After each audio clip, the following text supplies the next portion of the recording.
Hello, my name is Chloe Frost and I am a recent graduate of Walsh School of Foreign Service.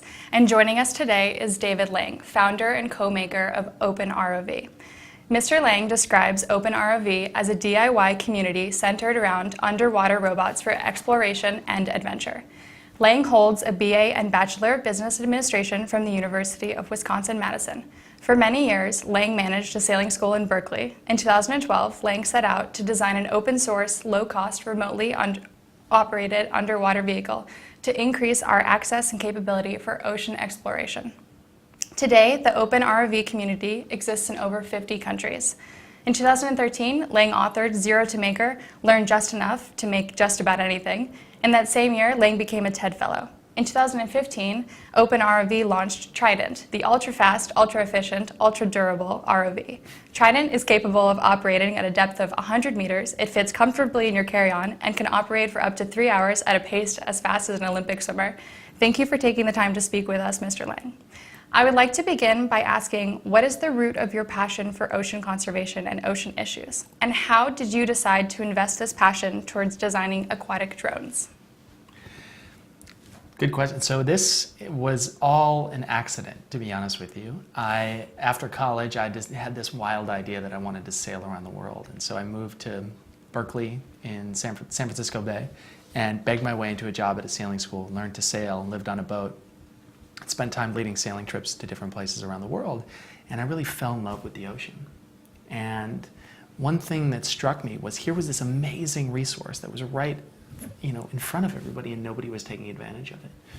And later on, I got involved I met my friend Eric, and he was on this hunt for gold in this underwater cave, and he sucked me in with this story of adventure, and I decided that I wanted to team up with him to take this idea of an underwater robot and build something that everybody could have access to.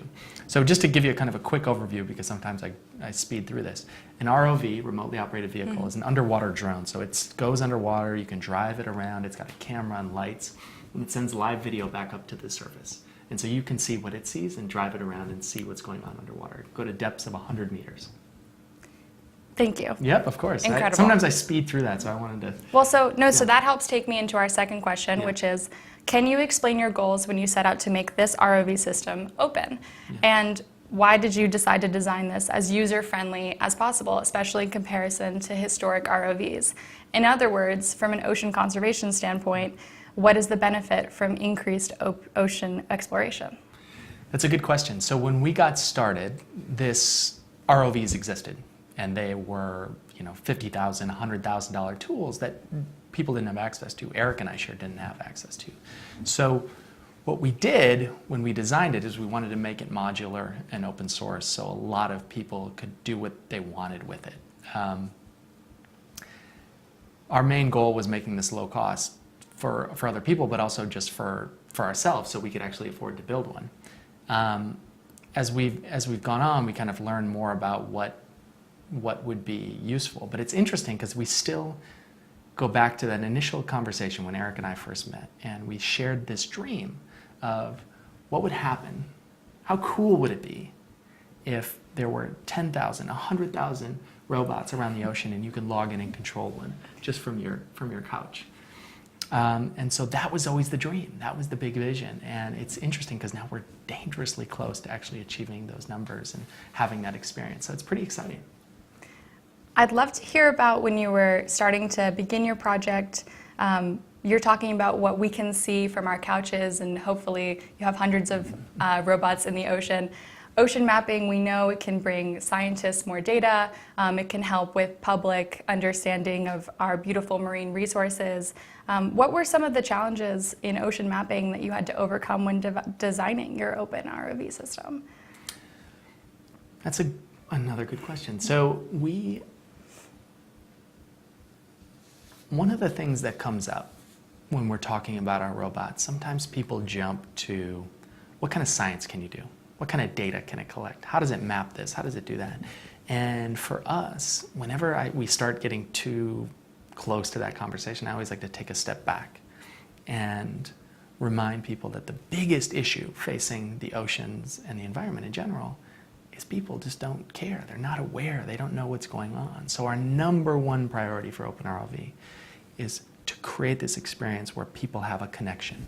And for us, that's using the live video and controlling these things over the internet and allowing you to bring other people along on that journey, because exploration is really the root of it. It's about being human, being curious and wanting to explore and asking questions. And so every time before we go down the data and the mapping route, I always want to remind people that this is about being human. It's about being curious, because that's what's exciting to me about the project, and I think that's what's going to be exciting to a lot of other people. I love that, being human.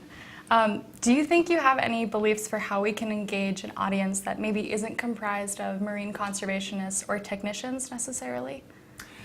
Yeah, I think the right way to do it is not to focus on the science, but to focus on the romance. Because the ocean it's this huge part of our planet, and we understand how barely any of it works. I mean, we've explored less than 5% of the ocean. We're at the very beginning of exploring the ocean. I mean, Jacques Cousteau invented scuba diving only 75 years ago. We're right there. We are the humans who are living at the moment where we're starting to go beneath the surface. And that's so thrilling. I think that's the message we have to convey to more people. Because if we just tell them there's science and that there's overfishing and that there's problems, I think people are going to get tired and not want to follow along, because that's kind of depressing. But if you say, there is this whole rest of our planet that we are about to start exploring, and you can be a part of that, you can be on the front lines of discovery, that's a pretty exciting message. Just getting back to the technology for a second, can you tell us what makes the Trident, the ROV that you released at the 2015 TechCrunch, most effective? And do you have a proud achievement or success story that you could share with us about this model? Sure. So the Trident is the culmination of everything we've learned over the past 5 years building these underwater robots, seeing what people are doing with them, the best manufacturing techniques, the latest in technology and computing and sensors and cameras, all packed into this beautifully designed package that fits in your backpack. It's something easy that everyone can carry around. So the technology is really the same stuff that's going into all of these quadcopters. Actually, it's the same stuff that's going into your cell phones. Really cheap, powerful, small computers and sensors. Gyroscopes, cameras, accelerometers, things like that. So we just took it and put it in a different form factor that can go underwater. Incredible.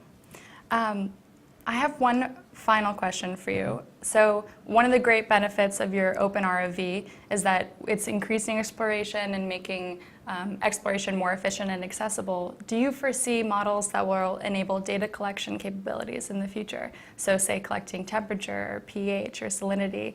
And if so, would you foresee the average user having access to contributing to a public database? So right now, the sensors we have on the underwater robot is one, the camera. And that's not just for getting pretty pictures. You got to understand that there's been so many advances in computer vision that we can actually start to do really interesting stuff with that camera, as far as object identification and clarification.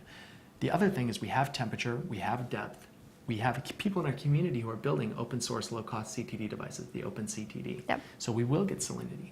So even if the user doesn't think they're collecting data, we're going to be collecting all that data, and we can share that with everyone. And sharing it. So I guess this gets back to do you foresee a public or a use for an average day individual contributing to, as you say, citizen science?